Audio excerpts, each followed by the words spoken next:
तुर्क आक्रमणकारियों ने लूट के उद्देश्य से भारत पर कई हमले किए। इन सभी आक्रमणों के दौरान यहाँ के भव्य और समृद्ध मंदिरों में स्थापित बहुमूल्य रत्नों से जड़ित स्वर्ण चांदी आदि की मूर्तियों को लूटना तथा इन मंदिरों को विध्वंस करना इनके लिए सामान्य सी बात थी।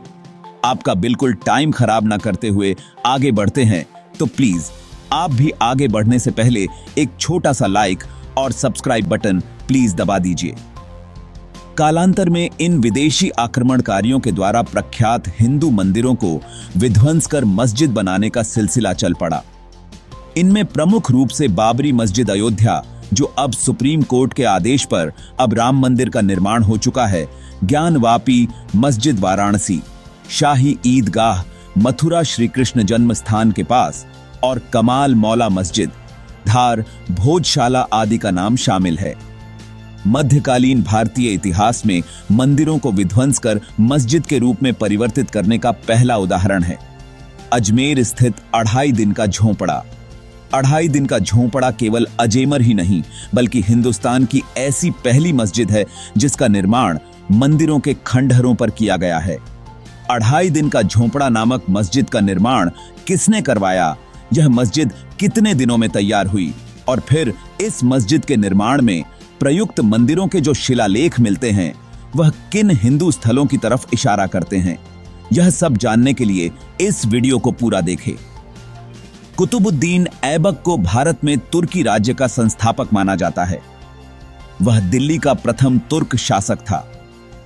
पृथ्वीराज चौहान के विरुद्ध तराइन के द्वितीय युद्ध तथा जयचंद के विरुद्ध चंदावर के युद्ध में मोहम्मद गोरी को विजयश्री दिलवाने में कुतुबुद्दीन ऐबक ने महत्वपूर्ण भूमिका अदा की थी। ऐसे में भारत से वापस जाते समय मोहम्मद गोरी ने उसे भारतीय प्रदेशों का सूबेदार नियुक्त किया। 1206 ईस्वी में मोहम्मद गोरी का वध कर दिया गया। चूंकि गोरी निःसंतान था, अतः कुतुबुद्दीन ऐबक ने लाहौर आकर भारतीय प्रदेशों की शासन सत्ता अपने हाथों में ले ली। अभी तक आप चैनल को सब्सक्राइब कर ही लिए होंगे, अगर नहीं किए हैं तो प्लीज अभी कर लीजिए। इतिहास की प्रमाणिक पुस्तकों के अनुसार अजमेर की सबसे पुरानी मस्जिद अढ़ाई दिन का झोंपड़ा का निर्माण कुतुबुद्दीन ऐबक ने करवाया था, परंतु इस मस्जिद का निर्माण किस सन में हुआ था, इसकी सटीक जानकारी नहीं मिल पाती है। कुछ विद्वानों का कहना है कि पृथ्वीराज चौहान की पराजय के पश्चात मोहम्मद गोरी के आदेश पर उसके सिपहसालार कुतुबुद्दीन ऐबक ने पूर्ववर्ती चौहान सम्राट विग्रहराज चतुर्थ द्वारा बनवाए गए संस्कृत विद्यापीठ को तोड़कर मस्जिद बनवाई। वहीं कुछ लोगों का मानना है कि 6ठी शताब्दी में सेठ वीरमदेव काला द्वारा निर्मित जैन मंदिर को तोड़कर ऐबक ने यह मस्जिद बनवाई थी। इस मस्जिद की डिजाइन हेरात के वास्तुकार अब्बू बकर ने तैयार किया, जो मोहम्मद गोरी के साथ भारत आया था। मस्जिद का निर्माण कुतुबुद्दीन ऐबक के अफगान प्रबंधकों के संरक्षण में पूर्णतया हिंदू राजमिस्त्रियों के द्वारा किया गया था। एक कहानी के मुताबिक पृथ्वीराज चौहान को पराजित करने के बाद मोहम्मद गोरी इसी रास्ते से जा रहा था। तभी उसने विद्यार्थियों को संस्कृत विद्यापीठ में संस्कृत की शिक्षा ग्रहण करते देखा तो उसे यह बर्दाश्त नहीं हुआ और उसने कुतुबुद्दीन ऐबक को संस्कृत विद्यापीठ और उसमें स्थापित सरस्वती मंदिर को तोड़कर 60 घंटे के अंदर मस्जिद बनाने का आदेश दिया। चूंकि इस मस्जिद का निर्माण 60 घंटे यानी 2.5 दिन में हुआ था, इसीलिए इस मस्जिद का नाम अढ़ाई दिन का झोंपड़ा पड़ गया। हालांकि कुछ विद्वान इसे महज किंवदंती मानते हैं, क्योंकि इस मस्जिद के निर्माण में कई साल लग गए थे। इस नाम के पीछे एक कहानी यह भी है कि चूंकि सदियों से यह अजमेर की एकमात्र मस्जिद थी, अतः मुस्लिम मतावलंबी पंजाब शाह का उर्स मनाने के लिए प्रतिवर्ष यहां एकत्र होते थे और यह उर्स 2.5 दिनों तक चलता था। इसके बाद इस मस्जिद का नाम अढ़ाई दिन का झोंपड़ा पड़ गया। अढ़ाई दिन का झोंपड़ा और देशी विदेशी इतिहासकारों का मत मस्जिद में प्रयुक्त स्तंभों, मस्जिद परिसर से प्राप्त कुछ हिंदू मूर्तियों तथा शिलालेखों के आधार पर यह कहना बहुत मुश्किल है कि मस्जिद का कौन सा हिस्सा संस्कृत विद्यालय था या फिर सरस्वती मंदिर। कुछ जैन मंदिरों के भी प्रस्तर खंड मिले हैं, तो आइए जानते हैं इस बारे में कुछ प्रख्यात विद्वानों का क्या कहना है। अगर अभी तक आप चैनल को सब्सक्राइब नहीं किए हैं तो अभी कर लीजिए। राजस्थान के इतिहास का जनक कहे जाने वाले ब्रिटिश इतिहासकार कर्नल जेम्स टॉड ने साल 1819 ईस्वी में मस्जिद का दौरा किया। इसके बाद जेम्स टॉड ने अपनी प्रसिद्ध पुस्तक annals and antiquities of Rajasthan में इस मस्जिद को हिंदू वास्तुकला के सबसे उत्तम और सबसे प्राचीन स्मारकों में से एक बताया। हालांकि कर्नल जेम्स टॉड ने इस मस्जिद की संरचना के विषय कहा कि पूर्व में यह एक जैन मंदिर था। अलेक्जेंडर कनिंघम को भारतीय पुरातत्व सर्वेक्षण विभाग का जनक कहा जाता है।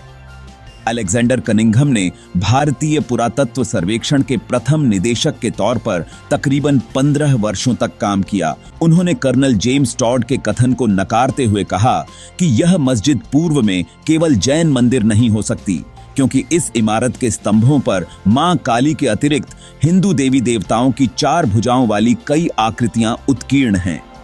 अलेक्जेंडर कनिंघम ने कहा कि मस्जिद में केवल 2 ही मूल स्तंभ थे, जबकि बाकी हिंदू स्तंभों की वास्तविक संख्या 700 से ज्यादा है, जो कि 20 से 30 मंदिरों के खंडहरों के बराबर है।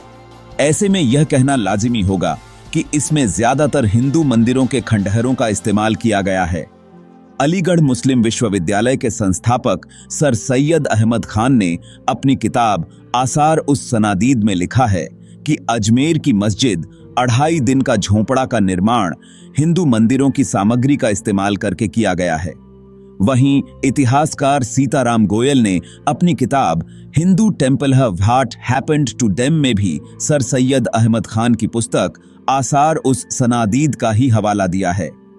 एक अन्य लेखक संजय दीक्षित के मुताबिक मंदिरों के विध्वंस का एक शुरुआती उदाहरण है अजमेर की मस्जिद 2.5 दिन का झोंपड़ा, जिसे पृथ्वीराज चौहान की हार के बाद सरस्वती मंदिर और संस्कृत विद्यापीठ को तोड़कर मस्जिद में परिवर्तित कर दिया गया।